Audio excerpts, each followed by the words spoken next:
Kita masih berbicara mengenai pembatasan sosial berskala mikro. Di sini peraturan pemerintah memang mengatur bahwa Jawa dan Bali ini akan mengalami pembatasan yang lebih ketat hingga tanggal 25 Januari, mulai dari 11 Januari nanti.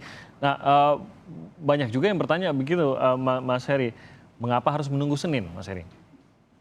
Ya, sebenarnya sekarang ini pembatasan kan juga sudah terjadi ya, ini bukan sama sekali baru dan Betul. kemudian untuk kesiapan dari masing-masing daerah ini biasanya memang perlu jeda waktu. Sebuah regulasi juga tidak bisa dilakukan hari ini, dilakukan saat itu besok kayak gitu nanti pasti akan timbul keresahan juga. Jadi memang ini terus konsolidasi. Kami hari ini juga terus berkoordinasi dengan Pemda, pemerintah daerah, dengan para gubernur juga untuk memastikan bahwa pelaksananya juga bisa berjalan baik. Tetapi sebenarnya pembatasan ini kan sudah juga berjalan kayak gitu. Kegiatan belajar mengajar juga sudah tidak ada. Terus kemudian kantor juga dibatasin 50%, nanti akan digeser mulai Senin menjadi 25%. Kemudian bagaimana restoran buka atau mal buka sebenarnya sekarang juga masih berlaku kan jam 19. Tapi mungkin dine-in-nya dikurangi jadi 25% dari kapasitas, seperti itu aja. Persiapan-persiapan yang perlu dilakukan oleh daerah ini juga harus cukup gitu, dan nanti hari Senin mudah-mudahan bisa berjalan secara spontan. Adakah kemungkinan untuk daerah di luar Jawa Bali juga akan diterapkan pengaturan yang sama? Ya, kemungkinan itu terbuka, tapi tentu saja kita tidak berharap, artinya ketika kita tidak berharap berarti penularan itu bisa dikendalikan.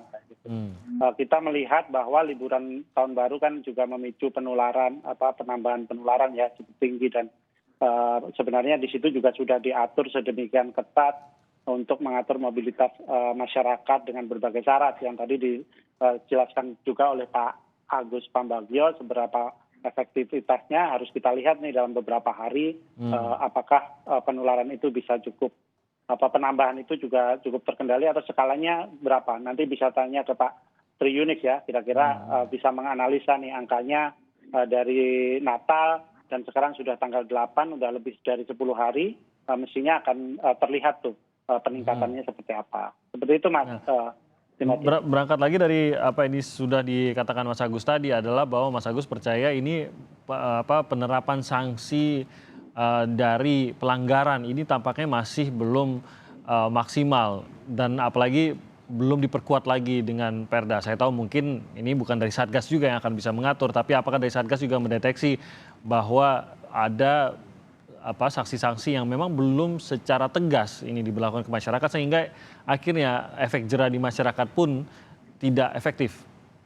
Iya, saya setuju bahwa sanksi ini memang salah satu konsideran utama dari masyarakat untuk patuh atau tidak dengan protokol kesehatan ini. Dan itu memang terbukti di berbagai survei yang dilakukan.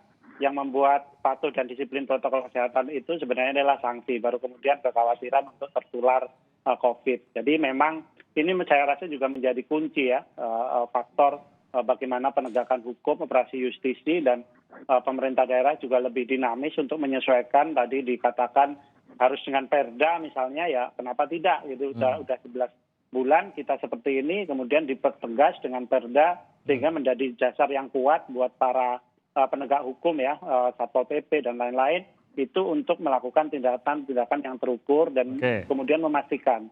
Di DKI saya rasa cukup keras ya, karena kalau 2 kali ketahuan tidak melanggar, kemudian dendanya berlipat gitu, 2 kali lipat, 3 kali di 2 kali lipat.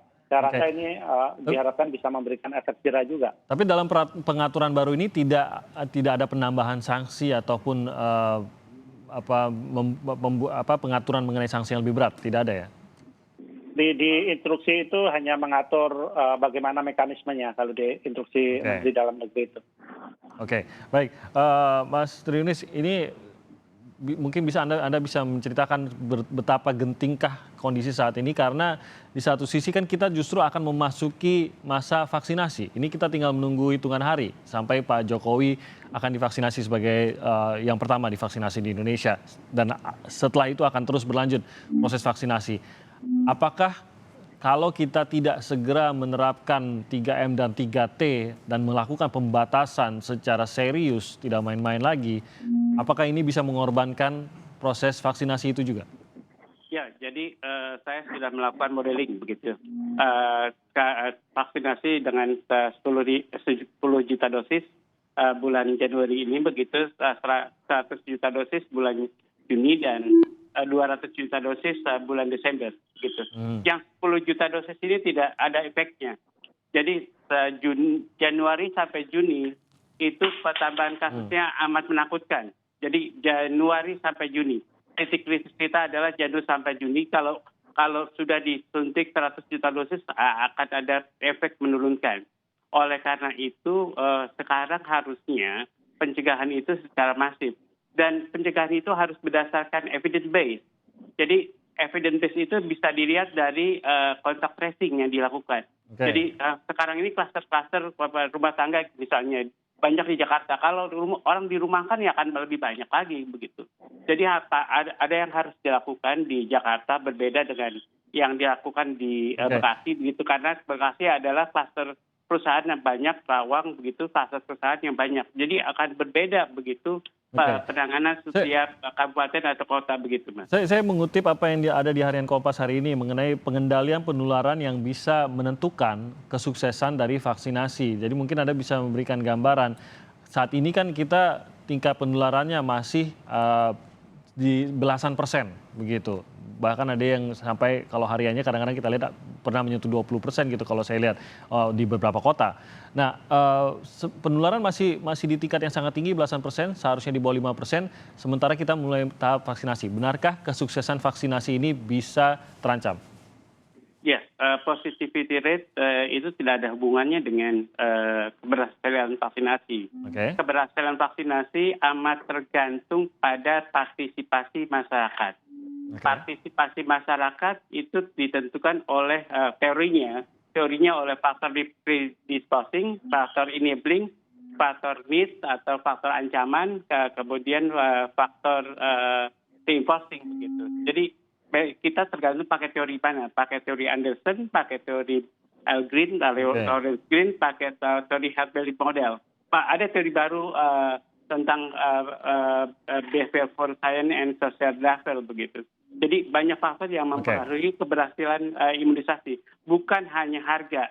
Walaupun digratiskan 3 komponen itu atau predisposing, enabling dan reinforcing atau need atau ancaman itu amat mempengaruhi partisipasi masyarakat untuk mau diimunisasi. Baik, Mas Agus, kalau dari Anda berarti sarannya apa agar kita seperti Anda bilang tadi, peraturannya udah banyak, sanksinya pun sudah ada, tapi terkadang tidak dijalankan. Bagaimana agar efektif? Karena kita lihat Anda pun ternyata saya baru dengar dari cerita Mas Agus sendiri, mengalami sendiri bagaimana COVID ini menyusahkan, membuat sedih dari orang terdekat Anda juga. Bagaimana agar efektif? Apakah hanya dengan peraturan yang saat ini dijalankan pemerintah dan turunannya di kepala daerah kah? Atau peraturannya sudah cukuplah dengan peraturannya? Tinggal penerapannya dan seperti apa agar efektif? Ya begini, kan ini kasusnya kasus pandemi. Jadi kalau mau merubah kebijakan itu betul tadi harus ada evidence base. Kalau tidak ada evidence base-nya, bagaimana cara mengambilannya? Jadi memang kita ini lebih berat ke ekonominya. Jadi susah. Presiden maunya ekonomi tidak boleh penting. Ya sudah. Nah sekarang kan bagaimana kita menghentikan ini? Sulit sekali sekarang. Waktu itu karena dengan Swedia yang juga tidak seperti kita bebas-bebas, sekarang sudah totally lockdown untuk beberapa minggu. Nah, supaya kita bisa men-tracing. Kita ini tidak punya data tracing. Mungkin coba ditanyakan ke BNPB. Data tracing bagaimana? Dari e-hack yang saya katakan tadi itu tidak bisa ter-trace. Nah, padahal hari ini saya sangat berharap jumlah yang diuji tidak berubah dengan yang hari kemarin. Kalau itu berubah jauh, Pak, itu sudah meragukan lagi datanya. Nah, jadi hal-hal semacam ini menjadi lebih penting. Dan perlu diingat bahwa vaksin itu bukan segala-galanya. Karena vaksin yang ada kan belum selesai. Masih fase 3. Jadi tentu akan banyak kendalanya. Tetapi kan sudah diizinkan WHO karena kasus pandemi dunia. tapi harus keluarkan emergency Emergency use. authorization use-nya. Nah itu kan artinya kita tidak bisa berharap besar pada vaksin itu. Tapi negara berharap bahwa dengan vaksin semuanya selesai, nggak bisa. Jadi kita tetap 3M itu menjadi sangat ketat. Perilaku ya. Dan perilaku gimana? Seperti banyak beredar di media sosial kan, masa ditempelengin satu-satu kan nggak mungkin ya. Jadi maksud saya penerapan sanksi itu menjadi penting dari awal. Saya mungkin Anda ingat, saya kalau bilang sanksinya mana, itu hanya di perda nggak dibikin-bikin di daerah. Nah lalu sekarang bagaimana? Saya terus terang agak hilang akal. Gimana cara merubah ini? Karena sudah sangat mengkhawatirkan, terutama nakes dan fasilitas kesehatannya sudah sangat berkurang. Ya, mungkin ini kesempatan juga untuk mengingatkan kita semua bahwa kondisinya saat ini khususnya Jawa dan Bali ada alasan kenapa aturannya ini diperketat lagi, karena kondisinya tenaga kesehatan sudah kewalahan, rumah-rumah sakit sudah kewalahan, dan saya yakin banyak dari kita punya cerita pribadi juga. Aturannya yang keluar itu biasanya berupa surat edaran. Surat edaran itu tidak berkekuatan hukum, jadi susah kita. Oke, baik, sekali lagi bahwa ini mengingatkan kondisinya saat ini dari kita sendiri. Tidak perlu bahkan menunggu untuk aturan-aturan yang diturunkan lagi, tapi kita sendiri yang mengendalikan. 3M harus dijalankan, memakai masker, menjauhi kerumunan, dan mencuci tangan. Terima kasih Mas Heri sudah hadir bersama kami pada pagi hari ini dari Satgas Penanganan COVID-19, Mas Tri Yunis, epidemiolog. Terima kasih sudah hadir, dan juga Mas Agus Pambagio. Terima kasih juga sudah hadir di pagi hari ini. Terima kasih Mas Heri, Mas Tri. Sehat-sehat, Mas Agus, Mas Tri, Mas Heri. Terima kasih.